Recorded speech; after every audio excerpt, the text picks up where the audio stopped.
First of all అందరికీ happy Bathukamma. So ఇక్కడ యూకేలో హౌన్స్లోలో అయితే ఫెల్తమ్ అసెంబ్లీ హాల్లో బతుకమ్మ జరుగుతుంది.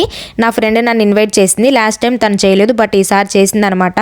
అండ్ అలాగే దీనికి ప్రైజ్ కూడా వచ్చింది. కంగ్రాచులేషన్ శ్రీవాణి. నాకైతే చాలా బాగా నచ్చేసింది. అండ్ మీకు ఎలా అనిపించిందో కామెంట్లో చెప్పండి. మనమైతే ఇప్పుడు అక్కడికి వెళ్ళిపోదాము.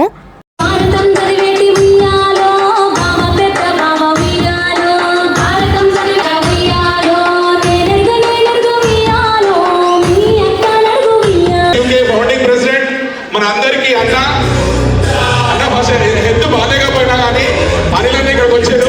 వెల్కమ్ అనిలన్న, thank you so much.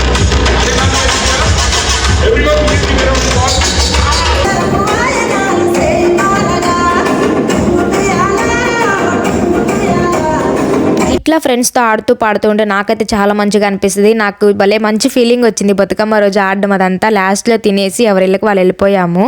So అలా జరిగింది.